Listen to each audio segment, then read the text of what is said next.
News, सच जरूरी है। नमस्कार दर्शकों, मैं शिबा शेख और आप देख रहे हैं MNS न्यूज। ब्रेक के बाद एक बार फिर स्वागत है आपका शाम की खबरों में। आइए एक नजर डालते हैं हेडलाइंस की ओर। कुर्बानी के दौरान फोटो वीडियो न बनाने की सलाह। लखनऊ में ईद के लिए सुरक्षा के कड़े इंतजाम। सुप्रिया सुले ने उद्धव राज ठाकरे की सुलह का किया स्वागत।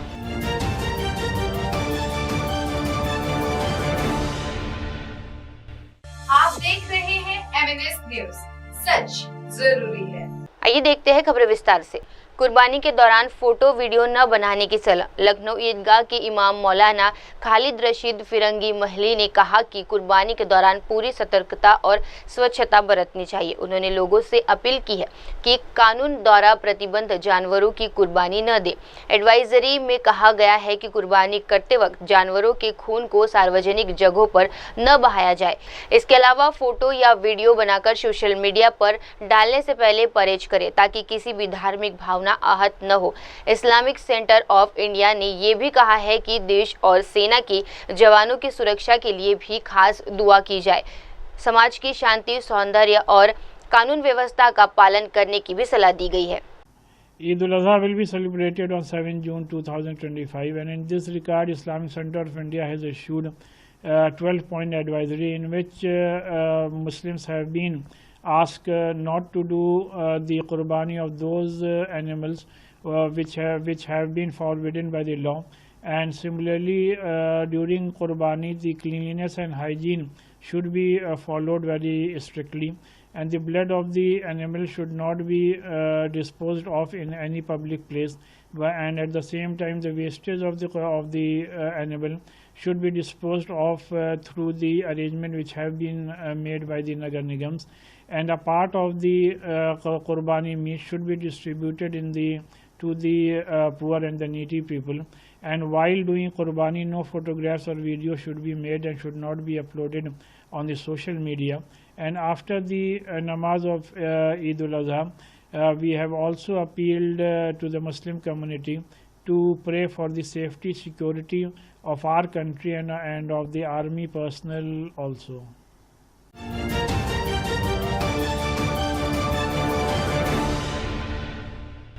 आप देख रहे हैं MNS न्यूज, सच जरूरी है।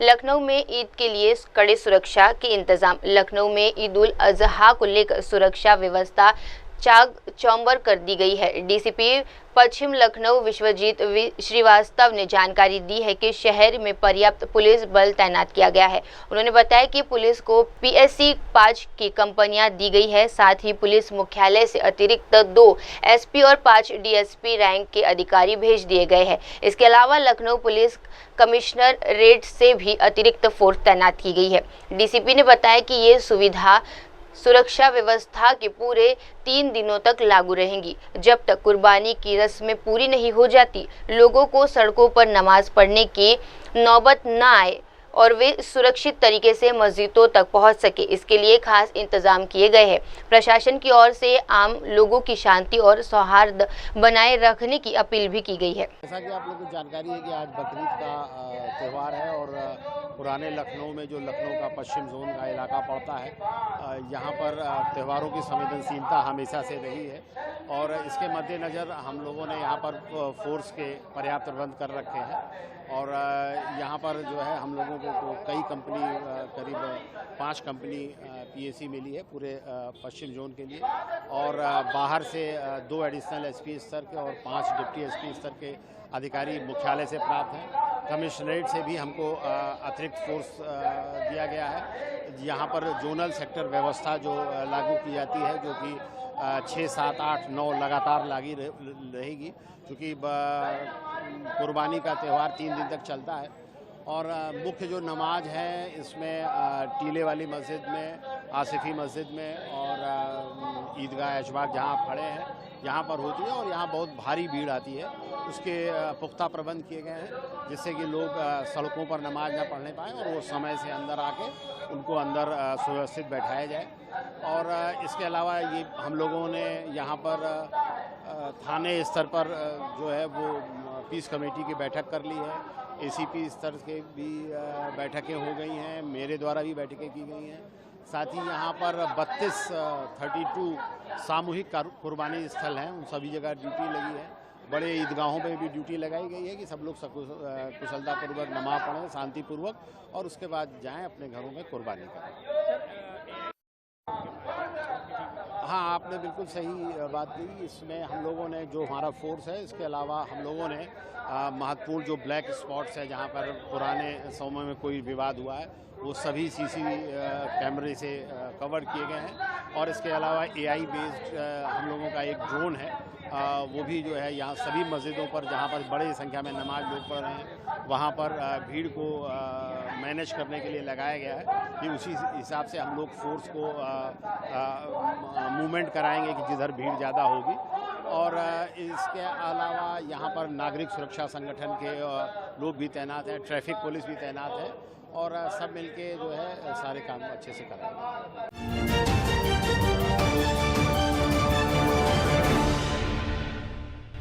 आप देख रहे हैं MNS न्यूज, सच जरूरी है। आइए बढ़ते हैं अगली खबर की ओर। सुप्रिया सुले ने उद्धव राज ठाकरे की सुलह का किया स्वागत। एनसीपी सांसद सुप्रिया सुले ने उद्धव ठाकरे और राज ठाकरे के बीच सहभागी सुलह की अपनी प्रतिक्रिया दी है। उन्होंने कहा, मैं इस फैसले का स्वागत करती हूँ। वे एक परिवार है और बाला साहेब ठाकरे की विशाल विरासत का हिस्सा है। अगर दोनों एक साथ मिलकर इस विरासत को आगे बढ़ाते हैं तो ये हमारे लिए खुशी का पल होगा। ये बयान ऐसे समय आया है जब शिवसेना के दो ढंडों के बीच रिश्तों के नरमी की अटकलें लगाई जा रही है। वहीं लोकसभा में नेता विपक्ष राहुल गांधी के प्रधानमंत्री मोदी पर नरेंद्र मोदी आत्मसमर्पण वाले बयान पर सुप्रिया सुले ने कहा, मैं अभी लौटी हूँ। आंतरिक सुरक्षा को लेकर बहुत सारे मुद्दे हैं। संसद सत्र के दौरान इन सभी मुद्दों पर गंभीर चर्चा की जाएगी। I welcome the decision.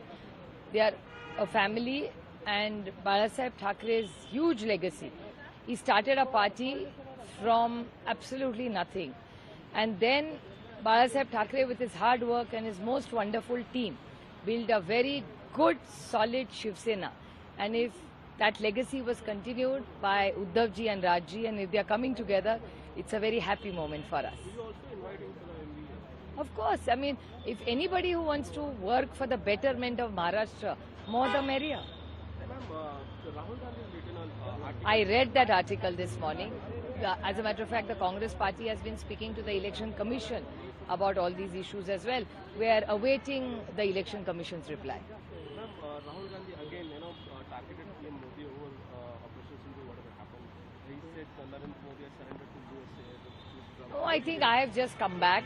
It was an all-party delegation. These are a lot of issues about internal security. When Parliament is in session, we will definitely debate all these issues. Ma'am, after 1.5 years of acrimony and hostility between India and Canada, finally the Mark Carney has called PM Modi yesterday and invited to the G7 meeting. How do you see this? Any international dialogue, or any dialogue for that matter, is a welcome step forward in any situation. And in any vibrant democracy, dialogue is a must. So dialogue is something we must all always encourage. What is your view?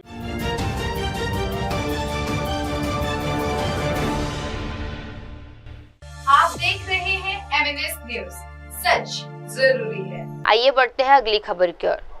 Amritsar में ईद उल अजहा की नमाज अदा। पंजाब के अमृतसर में आज सुबह ईद उल अजहा की नमाज अदा की गई है। ये त्योहार कुर्बानी और एकता का प्रतीक है। नमाज के दौरान लोगों ने अमल, भाईचारा और देश की तरक्की के लिए दुआएं मांगी। छोटे बच्चों से लेकर बुजुर्गों तक सभी पारंपरिक परिधान में नजर आए।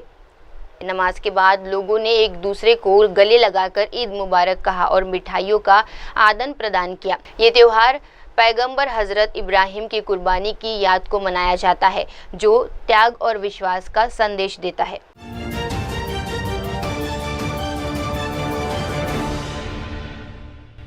आप देख रहे हैं MNS न्यूज, सच जरूरी है। आइए बढ़ते हैं अगली खबर की ओर। ईद पर मुख्तार अब्बास नकवी की शुभकामनाएं। ईद उल अजहा के अवसर पर भाजपा नेता मुख्तार अब्बास नकवी ने दिल्ली में एक बयान जारी करते हुए देशवासियों को त्यौहार की शुभकामनाएं दी। उन्होंने कहा कि ये त्यौहार कुर्बानी, सेवा और एकता का प्रतीक है। नवकवि ने ये भी सभी नागरिकों से अपील की है कि वे सरकारी दिशा निर्देशों का पालन करें और इस बात का खास ध्यान रखें कि समाज में सौहार्द और भाईचारे की डोर कहीं से भी कमजोर न हो। उन्होंने कहा कि ये अवसर है जब भी सभी धर्मों और वर्गों के एक साथ मिलकर देश की साझा संस्कृति को मजबूत करना चाहिए। देखिए, हमारा देश जो है वो दुनिया के सभी धर्मावलंबियों का देश है, जिसमें सभी धर्मों के पर्व होते हैं, त्यौहार होते हैं और हम सब मिलजुल करके मनाते हैं। ईद उल अज़हा जो है वो जो बकरीद जिसे कहते हैं आप, वो भी 3 दिनों तक जो है वो हमारे देश में भी मनाई जाती है और पूरी दुनिया में मनाई जाती है। निश्चित तौर से जो सरकार की गाइडलाइन है, उन गाइडलाइन का सबको सम्मान करना चाहिए और सौहार्द और भाईचारे की जो है वो डोर कहीं से भी कमज़ोर ना पड़े, इसका हम सबको ध्यान रखना चाहिए और पूरे सभी देशवासियों को ईद उल अज़हा की और बकरीद की बहुत बहुत शुभकामनाएं और मुबारकबाद। सर, ऑपरेशन सिंधु को 1 महीना पूरा हो गया है, कैसे आप देख रहे हैं? देखिए, मैं मानता हूं कि पाकिस्तान जो आतंकवाद की टेरिटरी और टकसाल है, उसमें जो जुल्म और जुर्म के जल्लादी जानवर हैं, पाकिस्तान को उसकी जो है कुर्बानी देनी होगी, उसको जो है वो पूरी तरह से ख़त्म करना होगा, क्योंकि ये केवल इंसानियत के ही लिए नहीं बल्कि इस्लाम के लिए भी ये लोग जो है वो ख़तरा है। और इनका जो इंसानियत और इस्लाम को लहूलुहान करने का जुल्म और जुर्म के जल्लादी जानवरों की टकसाल और टेरिटरी पाकिस्तान में बनी हुई है, वो निश्चित तौर से अगर ख़त्म नहीं होगी तो पाकिस्तान अपने खात्मे की इबारत लिख रहा होगा। सर, पर टीएमसी के एक एमएलए हैं, उनका आरोप है कि ये जो ऑपरेशन सिंदूर हुआ ये सब एक ड्रामेबाजी थी और कुछ नहीं। तो ऐसा है कि मुझे अफसोस के साथ कहना पड़ रहा है कि इतने संवेदनशील मुद्दे पर जब हमारे सुरक्षा बलों ने पूरे जुनून और जज्बे के साथ आतंकवादियों और आतंकवादियों के आकाओं को जो है वो तबाह किया और उस पर भी कुछ लोग जो है वो पाकिस्तान के प्रॉक्सी पिट्ठुओं की जैसी भूमिका निभा रहे हों, और इस तरह के पाकिस्तान के प्रॉक्सी पिट्ठुओं की भूमिका निभाने वाले लोग कभी भी जो है वो देश उन्हें स्वीकार नहीं करेगा। सर, आखिरी सवाल है, G7 के लिए समिट के लिए पीएम मोदी को इनवाइट किया कनाडा ने। देखिए, मैं मानता हूं कि नरेंद्र मोदी जी के इस 11 सालों में अगर देखें तो भारत की दुनिया में धाक और धमक दिन दूनी रात चौगुनी बढ़ी है, और जिन लोगों ने भारत की धाक और धमक को धूमिल करने की धूर्ततापूर्ण धुन की है, वो भी धूल धूसरित हुए हैं। इसलिए जो है वो बहुत सी चर्चाएं हो रही थी कि साहब यहाँ इनविटेशन आया नहीं आया, आपके सामने आ गया। सर, आखिरी सवाल है, राहुल गांधी कह रहे 50% रिजर्वेशन अगर हम पावर में आएंगे तो हम ये खत्म करेंगे। देखो, ऐसा है कि 9 मन तेल होगा और न राहुल गांधी जी को ये दिन करना पड़ेगा। ये सारा के सारा कुछ जो है वो मजबूती के साथ लोगों में, समाज के आखिरी पायदान पे खड़े हुए व्यक्ति की आंखों में खुशी और ज़िंदगी में खुशहाली आए, इसके लिए काम हो रहा है। अब ये तो जो है वो हवाई बातों करने के जो है आदी हो गए हैं और इसीलिए हवाई बात करते करते जनता ने इन्हें हवाई बना दिया है। धन्यवाद।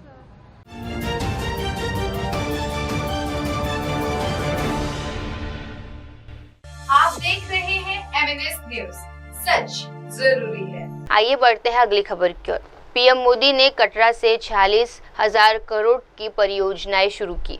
प्रधानमंत्री नरेंद्र मोदी ने कल जम्मू कश्मीर के कटरा में 46,000 करोड़ रुपए से अधिक की लागत वाली कई अहम विकास परियोजनाओं की शुरुआत अधिकारशील रखी, उद्घाटन किया और उन्हें राष्ट्र को समर्पित किया। इस परियोजनाओं में सबसे खास रहा चेनाब ब्रिज का उद्घाटन, जो दुनिया का सबसे ऊंचा रेलवे आचार्य ब्रिज है। ये ब्रिज समुद्र तल से 359 मीटर की ऊंचाई पर स्थित है और इसे इंजीनियर की एक ऐतिहासिक उपलब्धि माना जा रहा है। इसके अलावा प्रधानमंत्री ने अजनी ब्रिज का भी उद्घाटन किया, जो भारत का पहला केबल सेंट्रल रेलवे ब्रिज है। ये दोनों पुल Udhampur Srinagar Baramulla rail link project का हिस्सा है, जो कश्मीर को भारत के बाकी हिस्सों से जोड़ने में मील का पत्थर है। पीएम मोदी ने इस मौके पर वंदे भारत ट्रेन को भी हरी झंडी दिखाई और कहा कि ये जम्मू कश्मीर के विकास की नई रफ्तार का प्रतीक है। उन्होंने कहा कि ये परियोजनाएं न सिर्फ कनेक्टिविटी बढ़ाएगी बल्कि रोजगार और पर्यटन को भी मजबूत। माता वैष्णो देवी के आशीर्वाद से आज वादी कश्मीर भारत के रेल नेटवर्क, लेकिन हमारी सरकार ने चुनौती को ही चुनौती देने का रास्ता चुना है। ये दिखाता है विकसित भारत का सपना जितना बड़ा है उतना ही बुलंद हमारा हौसला है, हमारा सामर्थ्य है।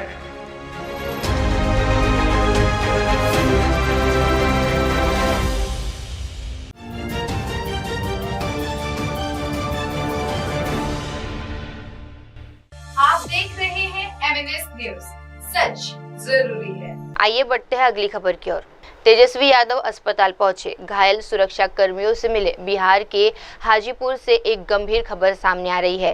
राजद नेता और बिहार विधानसभा में विपक्ष के नेता तेजस्वी यादव कल देर रात अस्पताल पहुंचे, जहां वे अपने घायल सुरक्षा कर्मियों से मिलने गए। मधेपुरा से पटना लौटते समय तेजस्वी यादव के काफिले की एक दुर्घटना हो गई थी, जिससे उनके कई सुरक्षा कर्मी घायल हो गए थे। दुर्घटना के बाद तेजस्वी यादव ने घायल पुलिस कर्मियों की तबीयत जानने के लिए अस्पताल का रुख किया। इसके बाद उनके प्रति इस कदम को उनके समर्थकों ने सराहा है, जो उनके प्रति गहरा अपनापन दिखाते हैं। फिलहाल घायल सुरक्षा कर्मियों का इलाज जारी है और उनकी हालत स्थिर बताई जा रही है।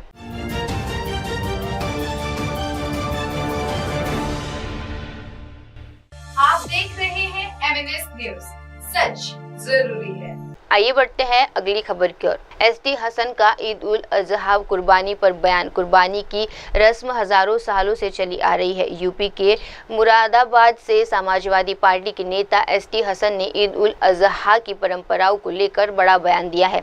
एसटी हसन ने कहा कि ईद उल अजहा की ये रस्में हजारों सालों से चलती आ रही है और इसे हाल ही में शुरू हुई कोई चीज़ नहीं मानी जा रही है।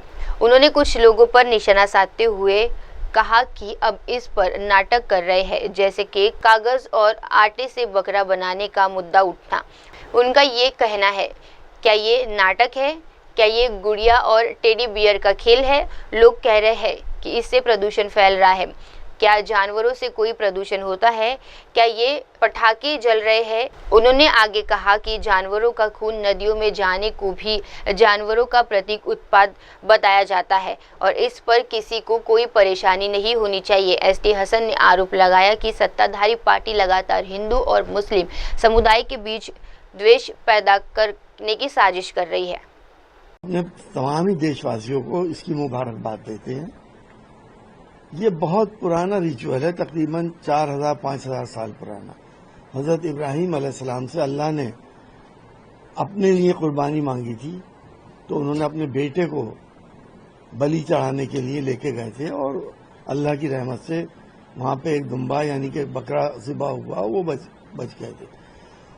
वो आज तक चला आ रहा है और पूरी दुनिया के अंदर तमाम मुसलमान ये कुर्बानी देते हैं और अल्लाह के अंदर अपना फेथ, अपना समर्पण और अल्लाह की राह में अब सब कुछ कुर्बान करने का जज्बा लेकर ये कुर्बानी दी जाती है। आज से नहीं हो रही है, हजारों साल से हो रही है। अब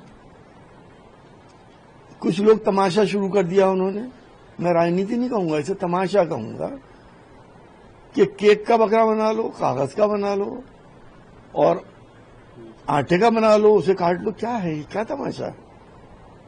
क्या ये गुड़िया गुड्डे का खेल हो रहा है? ऐसे वर्चुअल के साथ वो पॉल्यूशन, क्या एनिमल से पॉल्यूशन होते हैं? क्या पटाखे छूट रहे हैं बकरा ईद के दिन? अगर उसका खून नदियों में भी जा रहा है तो वो एनिमल प्रोडक्ट है, उससे कोई नुकसान नहीं हो रहा किसी को, कोई केमिकल नहीं जा रहे। लेकिन लोगों को बदनाम करना, लोगों का एक हिंदू मुसलमान करना और वोट पोलराइज करना, ये रूलिंग पार्टी का एक सिलसिलेवार प्रोग्राम चला जा रहा है। आज हिंदुस्तान से अरबों करोड़ों रुपए का, हजारों करोड़ों रुपए का गोश्त एक्सपोर्ट हो रहा है, बीफ भी एक्सपोर्ट हो रहा है। क्या ये पशु प्रेमियों को ये नजर नहीं आ रहा कि ये क्यों एक्सपोर्ट हो रहा है? 26,000 करोड़ का बीफ एक्सपोर्ट हो रहा है। बकरीद पे अगर हम लोग कुर्बानी देते हैं, उसके 8 दिन तक गोश्त की दुकानें बंद रहती हैं। वहां पे सेफ हो जाता है सारा जानवर। लेकिन क्योंकि मुसलमान कर रहे हैं, आपको परेशानी है। आप ये जिक्र नहीं करते कि मंदिरों के अंदर भी बलि दी जाती है और हर मजहब में कुर्बानी दी जाती है। अल्लाह जो सबका पैदा करने वाला है, सबका पालनहार है, उसके लिए दी जाती है। आप तो कल को शायद शेर को भी बैन कर देंगे या मार डालेंगे, क्योंकि वो भी जानवरों को खा जाता है। जितने भी जानवरों को खाने वाले हैवान हैं, आप तो उनको भी खत्म कर दिए। फिर तो क्या जरूरत है? सब्जी जो आप खाते हो, आज साइंस ने प्रूव कर दिया कि उसके अंदर भी सेंटिमेंट्स होते हैं। वो म्यूजिक भी समझती है। पेड़ पौधे भी जिंदा हैं, तो क्या खाएं? इन लोगों को बोलने से पहले सोचना चाहिए।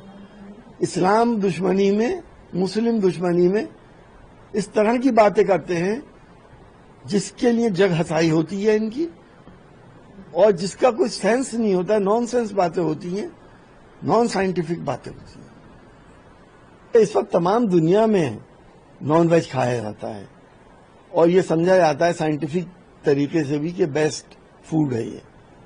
इसमें कोई मिलावट नहीं होती, इसमें कोई जहरीले पदार्थ नहीं होते। आज हमारे देश में हिंदू भाई 80% हिंदू भाई तकरीबन नॉन वेज खा रहे हैं। जो लोग ये बातें कर रहे हैं, अगर आप उनको ट्रेस करेंगे या उनको देखेंगे, उनकी इंक्वायरी करेंगे, तो इसमें से आधे खुद खाते होंगे। अब इनका चाहे मुर्गा खा रहा हूं, बकरा खा रहा हूं। एक साहब है, उन्होंने कह दिया जो बकरा काटे वो अपना सर काट ले। ये सब दुष्ट लोग होते हैं। अरे इतने बड़े पद पे होते हुए आप इतनी बड़ी बात कह रहे हैं। तमाम दुनिया का मुसलमान और हिंदू भाई जो बलि देते हैं, सब दुष्ट हो गए। सब अपना सर काट लें। इस जानवर को काटना, जानवर को कटने से रोकने के लिए इंसान को काट दो। कहीं लॉजिक है? क्या करना चाहते हैं देश के साथ?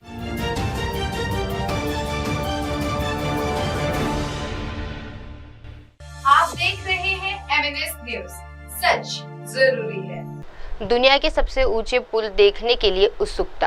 कटरा में हमें मिले ग्वालियर के यात्री अभिषेक अरोड़ा से, जो इस क्षेत्र की नई विकास परियोजनाओं को देखने के लिए पहुंचे हैं। अभिषेक ने बताया कि जैसे ही टिकट बुकिंग खुली, उन्होंने तुरंत ही पहले स्टॉक में अपनी टिकटें बुक करा ली थी। वे श्रीनगर जाने वाले हैं और उसी दिन वापस आने की योजना बना रहे हैं। उनका कहना है, हम बस दुनिया का सबसे ऊंचा पुल देखना चाहते हैं, जो इस यात्रा का मुख्य आकर्षण है। ये बड़ी खबर है, उपलब्धि और लगभग असंभव थी। यह सैकड़ों वर्षों से लंबित थी। इससे हर क्षेत्र को लाभ होगा। अभिषेक जैसे कई यात्री अब इस ऐतिहासिक पुल और आसपास के विकास कार्यों को देखकर खुश है। अभिषेक जैसे कई यात्री अब इस ऐतिहासिक पुल और आसपास के विकास कार्यों को देखकर खुश है और इससे क्षेत्र की कनेक्टिविटी में सुधार को लेकर आशावादी है। अभिषेक अरोड़ा, ग्वालियर। अभिषेक जी कहाँ से आ रहे हैं? ग्वालियर MP। आज जो श्रीनगर के लिए जो ये वंदे भारत जा रही है, पहली पैसेंजर ट्रेन है। हाँ जी सर। आप इसमें जा रहे हैं? बिल्कुल सर, इसी में जा रहे हैं। जैसे ये बुकिंग इसकी ओपन हुई थी, उसी दिन हमने सर फर्स्ट स्लॉट में बुक कर लिया था इसका।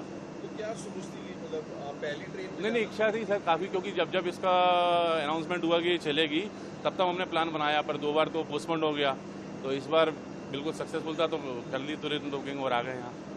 हाँ, तो आप ग्वालियर से आए? Gwalior MP sir. स्पेशली इस ट्रेन में? स्पेशल इसके लिए, फिर यहाँ से आके आज माता पे चले जाएंगे। हाँ, तो मतलब क्या आप जैसे हाईएस्ट ब्रिज देखना चाहते हैं? हाँ, मेन वही है हाईएस्ट ब्रिज का, कि और श्रीनगर के लिए पहली है, क्योंकि ये तो हिस्ट्री है। इसका एक पार्ट बन गया तो बन गया, नहीं तो बाकी सब तो पुराने हैं। हाँ, इसलिए आए कि हिस्ट्री का पार्ट। बिल्कुल सर, फर्स्ट जनवरी। कितना एक एक्साइटमेंट है? नहीं, बहुत ज़्यादा है। तभी तो ये सोचिए, सारे काम छोड़ के तुरंत यहाँ आ गए हैं। बीच में एकदम सब कुछ अचानक निकलना संभव नहीं हो पाता, पर फिर भी कर लिया, क्योंकि हमारी बुकिंग ऑलरेडी 10 तारीख की थी वैष्णो देवी की, वो सब कैंसिल कर दी हमने। हाँ, सिर्फ इसके लिए स्पेशल आया, क्योंकि इसकी भी इच्छा थी कि फर्स्ट डे ही जाना है, तो मैंने कहा ठीक है भैया। और मंजी ब्रिज भी है। दोनों ब्रिज देखेंगे, श्रीनगर जाएंगे और फिर इसी से आज बैक कर लेंगे दिन में। कितना एक बड़ा अचीवमेंट मानते हैं? नहीं बहुत सर, मार्वल है। नहीं बिल्कुल सर, ये तो असंभव को संभव कर दिया है भारतीय कारीगरों ने। और बिल्कुल है, मैं कह रहा हूँ चंद्रमा पे पहुँचने वाली बात हो गई है। तो एक प्रकार से नामुमकिन काम था जो सैकड़ों सालों से पेंडिंग चल रहा था, वो हो गया है।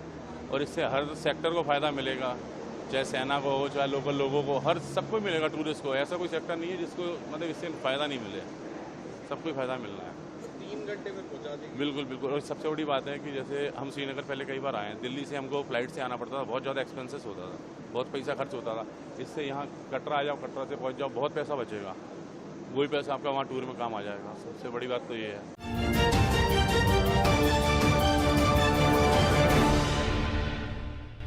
आप देख रहे हैं MNS न्यूज, सच जरूरी है। आइए बढ़ते हैं अगली खबर की ओर। राहुल गांधी के बयान पाकिस्तान को मजबूत करते हैं।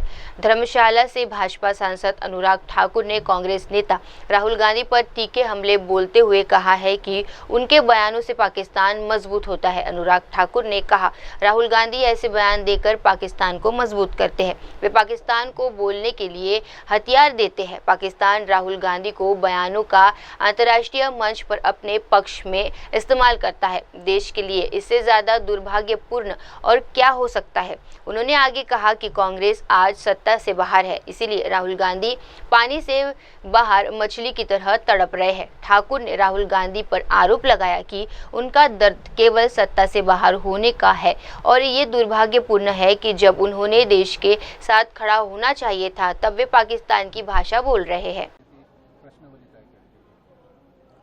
मुझे लगता है राहुल गांधी जी की राजनीति एक नकारात्मक सोच वाली हो गई और कांग्रेस पार्टी को सोचना पड़ेगा कि देश के मुद्दे पर जब सभी राजनीतिक दलों के सांसदों ने अपनी राजनीतिक विचारधारा, अपना क्षेत्रवाद और सबसे ऊपर उठकर देश की बात दुनिया भर में जाकर की, उस समय देश में रहकर ही श्रीमान राहुल गांधी जी और कांग्रेस के कुछ वरिष्ठ नेता भारत की आलोचना कर रहे थे, भारत की सेनाओं पर प्रश्न चिन्ह खड़ा कर रहे थे।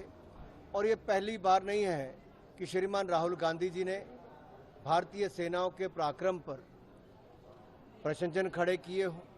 ये पहले भी करते रहे और कहीं ना कहीं अपने इन बयानों से राहुल गांधी जी पाकिस्तान को मजबूत करते हैं, उनको बोलने के लिए हथियार देते हैं और अंतर्राष्ट्रीय मंच पर जाकर पाकिस्तान राहुल गांधी जी के बयानों को अपने पक्ष में इस्तेमाल करता है। इससे बड़ा दुर्भाग्य देश का क्या होगा।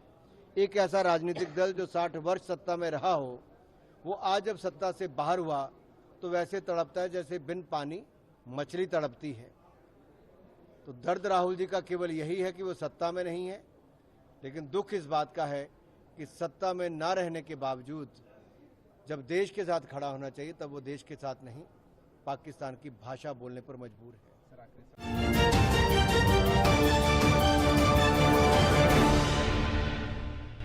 आप देख रहे हैं MNS न्यूज, सच जरूरी है।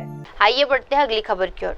राम जन्मभूमि मंदिर की रूपरेखा फाइनल। अयोध्या से राम जन्मभूमि तीर्थ क्षेत्र निर्माण समिति के अध्यक्ष रुपेंद्र मिश्र ने मंदिर के निर्माण को लेकर खास जानकारी दी है। रुपेंद्र मिश्रा ने बताया कि मंदिर की रूपरेखा अब फाइनल हो चुकी है।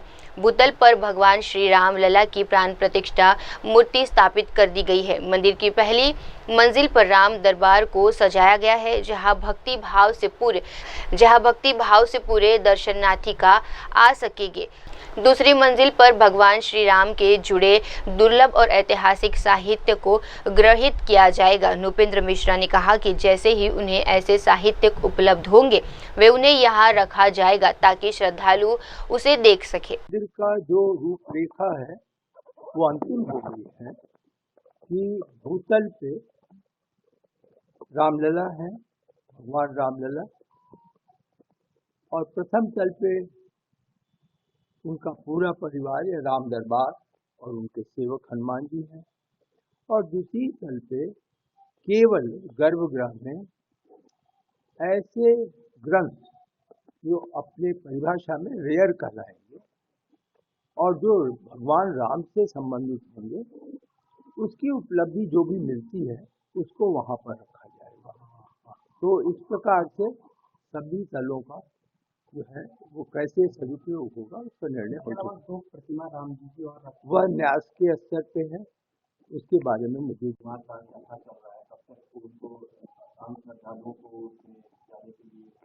देखिए, एक जो उत्तर की ओर द्वार है वो लगभग 1 माह में पूर्ण हो जाएगा। 15 अगस्त तक निश्चित रूप से होगा। जो आज 11 नंबर है द्वार है वो अगस्त के अंत तक पूर्ण होगा, और 11 जब पूर्ण हो जाएगा या पूर्ण होने की दिशा में होगा और जब उसका उपयोग हो जाएगा तब हम 3 नंबर द्वार को बंद करके उसका निर्माण शुरू करेंगे, जिसमें लगभग 2.5 महीने लगने की हम लोगों के वर्तमान में एस्टिमेट है। और जो मंदिर का निर्माण पूरा हो गया है, अब परिसर में क्या कोई अन्य निर्माण कार्य फ्यूचर में किया जाएगा, क्या इन बिंदुओं पर भी चर्चा हो रही है? अब जहाँ तक निर्माण समिति का प्रश्न है, जितना निर्माण अब तक दिया है वह पूर्ण करने की दिशा में प्रयासरत रहेगा, और भविष्य में न्यास क्या निर्णय किसी प्रकार की सुविधा देना चाहता है, क्या निर्णय करना चाहता है, इसके बारे में तो न्यास अपना निर्णय अलग से लेगा, निर्माण समिति से उसका संबंध नहीं है।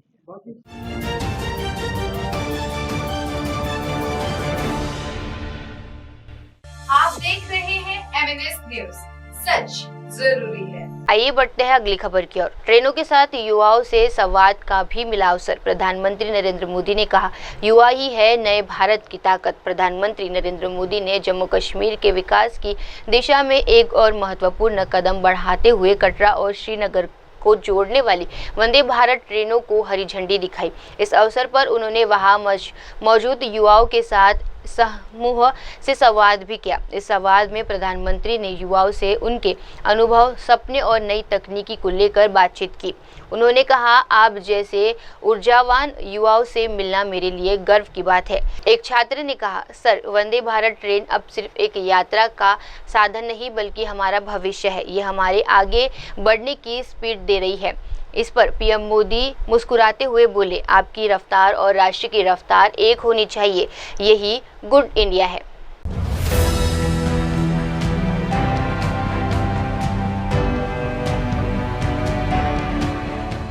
अच्छा, आप में से कौन है जो पहली बार ट्रेन में बैठे हैं? अच्छा, काफी लोग हैं। वंदे भारत वाले तो सबके सब पहली बार होंगे।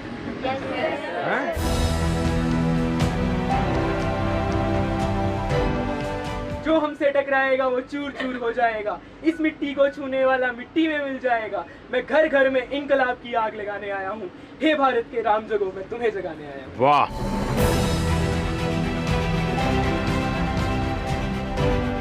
जो वंदे भारत है कटरा से बनिहाल तक चलेगी, ये बहुत अच्छी बात है और हमें मौका मिला यहाँ बैठने का। हमने कभी सोचा नहीं था कि हमारा ड्रीम पूरा होगा, आज वो पूरा होने जा रहा है। सर, आपने इस कटरा की पावन भूमि को क्यों चुना कि आप इस वंदे भारत को इसी जगह? बड़ा ऐसा है श्रीनगर तक, और हम बचपन से सुनते आए कश्मीर से कन्याकुमारी, तो रेलवे से भी तो जुड़ना चाहिए ना।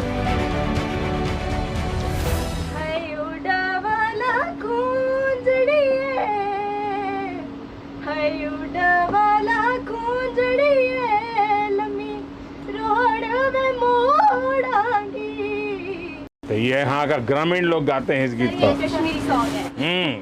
सर, जब आप छोटे होते थे तो आपके जीवन का लक्ष्य क्या था? आप क्या प्राप्त? कोई लक्ष्य नहीं था, देश के लिए जीना बस, और कुछ नहीं।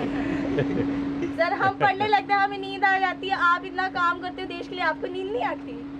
नींद तो हमारे लिए अवेलेबल। देखिए बेटा, नींद आना बुरा नहीं है। अभी जो विज्ञान कह रहा है कि कितना ही काम क्यों न हो, कितना ही तनाव क्यों न हो, लेकिन 6-7 घंटे सोना ही चाहिए और बहुत ही साउंड स्लीप होना चाहिए। तो स्लीप को कभी बुरा मत मानिए, लेकिन इसका मतलब ये नहीं है कि क्लास में टीचर पढ़ा रही है और आप सो रहे हैं, ऐसा नहीं होना चाहिए। सर, आपकी तरफ से 2 लाइन जो हम अपने लाइफ में उतार सके। क्रिकेट के मैदान में क्रिकेट खेलते हैं तो बहुत लोग, कोई उधर से चिल्लाता है 4, कोई कहता है 6, प्लेयर क्या करता है, उस तरफ ध्यान नहीं देता है। जो अपना काम किया है वो तय करता है। आपने भी जीवन में एक बार तय करना चाहिए, मुझे ये काम करना है, बस उसी में लगे रहना चाहिए। फिर आज क्या हुआ, मम्मी ने ऐसा बोल दिया, टीचर ने ऐसा बोल दिया, उसने मेरे से फ़ोन नहीं किया, आज मुझे मोबाइल देखने, ऐसी चीज़ों में समय बर्बाद किए बिना जो कहा है, मन में तय किया है, बस उसी में खप जाओ। हम हेजिटेट बहुत करते हैं, किसी से बोलने में हमें डर लगता है, उसे कम कैसे करें हम? अगर मेरे साथ इतनी बात कर लेती हो तो फिर एजिटेशन काहे का है? ये तुम्हारे दिमाग में भर गया है। सर आपके सामने नहीं, क्योंकि हमें हमारे अच्छा, मेरे से डर नहीं लगता है। घर में एक्चुअली हमारे टीचर ने हमें सिखाया कि हमें आपसे फ्री होके बात करनी है। तो वही मैं कह रहा हूँ, जिससे बात करो फ्री होके करो।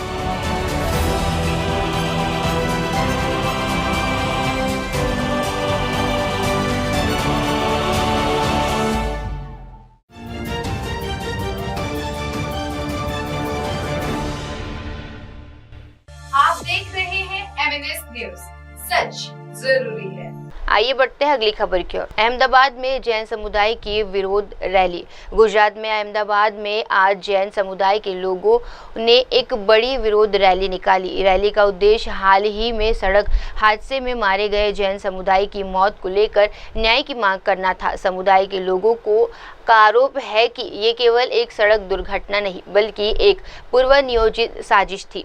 प्रदर्शनकारियों ने पुलिस प्रशासन से मामले की गहराई से जांच करने की मांग की। जैन समाज के एक वरिष्ठ सदस्य ने कहा, हम साधु संतों की रक्षा की मांग कर रहे हैं। अगर वो सुरक्षित नहीं तो समाज का नैतिक संतुलन भी खतरे में पड़ सकता है। प्रदर्शन शांति से हुआ, लेकिन भावनात्मक रूप से समुदाय में गहरा आक्रोश दिखाई दिया। रैली के दौरान लोगों ने बैनर, पोस्टर और मांग पत्रों के साथ प्रशासन की सख्त कार्रवाई के लिए ज्ञापन भी सौंपा।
यही पर मैं आगे ले रहा हूँ, यही पर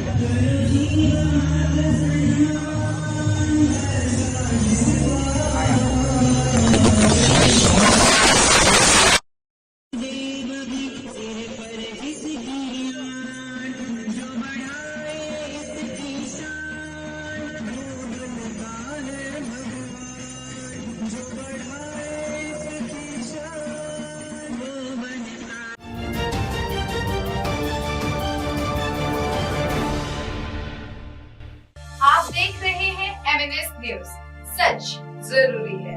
आइए बढ़ते हैं अगली खबर की ओर। दिल्ली भाजपा अध्यक्ष वीरेंद्र सचदेवा ने की संगठन बैठक की अध्यक्षता। दिल्ली भाजपा में संगठन को मजबूत करने की दिशा में अहम कदम उठाते हुए पार्टी की एक महत्वपूर्ण बैठक आयोजित की गई। इस बैठक की अध्यक्षता दिल्ली भाजपा अध्यक्ष वीरेंद्र सचदेवा ने की। बैठक में दिल्ली के मुख्यमंत्री रेखा गुप्ता सहित पार्टी के कई वरिष्ठ नेता और पदाधिकारी उपस्थित रहे। बैठक का उद्देश्य आगामी राजनीतिक रणनीतियों, संगठनात्मक मजबूती और बूथ लेवल तक पार्टी की पकड़ को और मजबूत करना बताया गया। सूत्रों के अनुसार बैठक में विधानसभा क्षेत्र में जमीनी स्तर पर कार्यकर्ताओं की भूमिका, जनसंपर्क अभियान और आगामी नगर निकाय व अन्य चुनावों की तैयारी पर भी चर्चा हुई।